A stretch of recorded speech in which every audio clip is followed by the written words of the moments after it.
Hello Liverpool Football Club fans around the world, this may be the most difficult period for the club, but it's not over yet. Will Liverpool have a chance to qualify for the Champions League?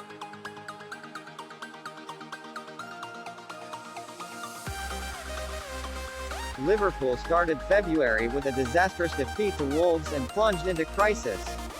But if Jurgen Klopp's teachers and students make a timely makeover in the next 2 months, this season will not be as bad as imagined.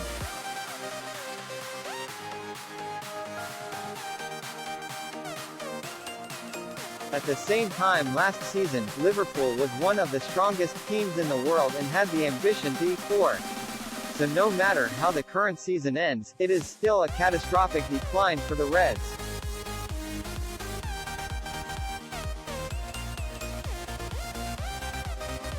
Anyway, looking at it positively, Liverpool's schedule has been much easier to breathe after being eliminated from 2 domestic cups. Now, they only have to focus on the top 4 Premier League and Champions League goals.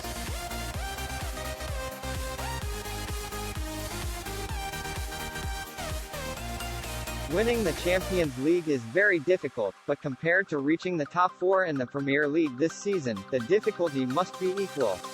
Liverpool's opponent in the round of 16 is the defending champion Real Madrid, who defeated themselves in the final last year. If they can overcome Real, there will still be a long line of formidable opponents waiting for Liverpool on the way to the Silver Cup.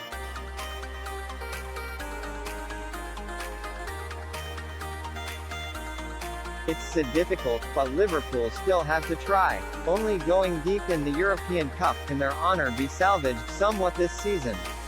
Having ranked 10th in the Premier League and winning the Champions League is still enough to attract superstars in this summer transfer window.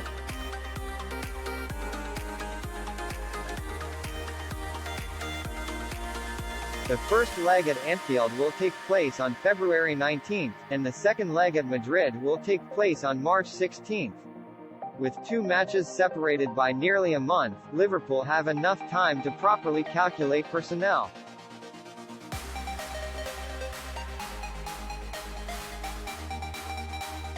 But in the worst-case scenario where Liverpool lose to Real, the team's fans also have to try to look at the bright side that the whole focus will be on the Premier League. At a time when the more you kick, the more you lose, your mind panics. What Liverpool players need most is concentration. They can no longer separate physical and mental.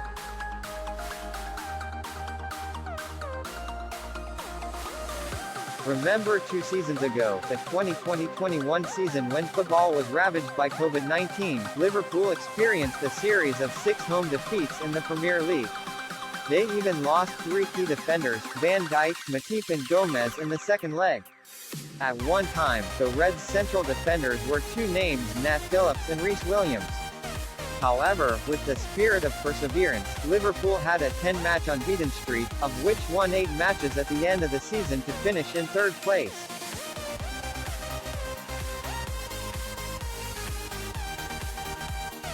Compared to 2 years ago, the current Liverpool have a much thicker force and there is no reason not to repeat defeat. They are currently 10th, 11 points behind the 4th team, Newcastle, but have played less than 1 match.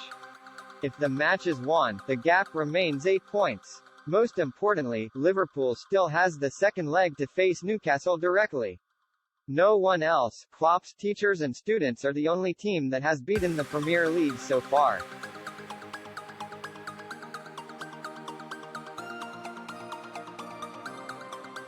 Besides, Liverpool's opponents in the domestic league in the next 2 months are Everton, Crystal Palace, Man United, Bournemouth and Fulham.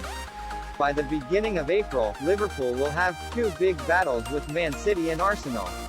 These heroic battles won't mean anything if Liverpool can't play well in the previous series.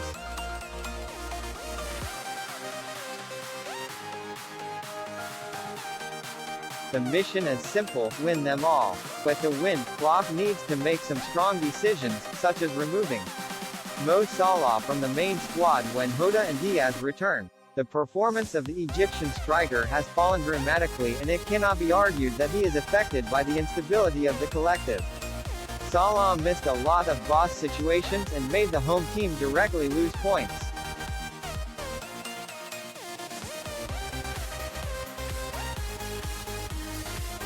Let's take a look at some statistics. Salah touches the ball an average of 39 times and 7.3 times in the opposition box every 90 minutes in the Premier League this season. Those two stats last season were 50 and 9.6, respectively. Salah moves less, runs inefficiently, leading to the finishing touch being affected.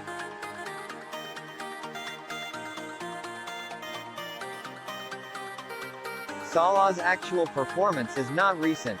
Season 2021-22, before attending AFCON, he scored 16 goals in the Premier League. After that tournament, only 6 goals.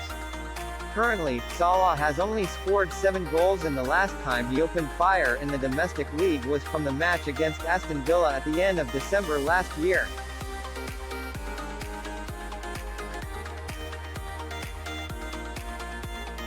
With only 7 goals, Salah joined Roberto Firmino at the top of the scoring list for Liverpool. With such a blunt attack, and the defense constantly making mistakes, the Reds certainly cannot go far.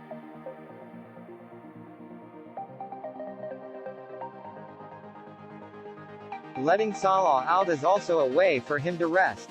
Only when you really relax can you expect to see the best version of Salah again.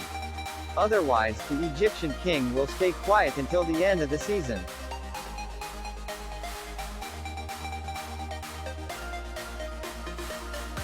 Klopp must eliminate the mindset that Salah is the core of attack, instead focusing on building his play around new elements like Darwin Núñez and Cody Gakpo. Both of their goal-scoring stats clearly haven't lived up to expectations, but they have the potential to grow. Both Núñez and Gakpo need absolute support to add confidence in front of goal.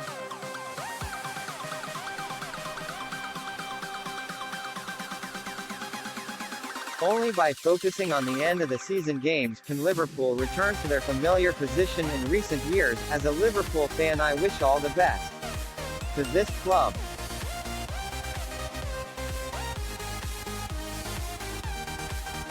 What about the table? Is your love for Liverpool big enough? Tell us about the love, like and follow us to analyze all aspects and things related to this great club. Goodbye and see you again.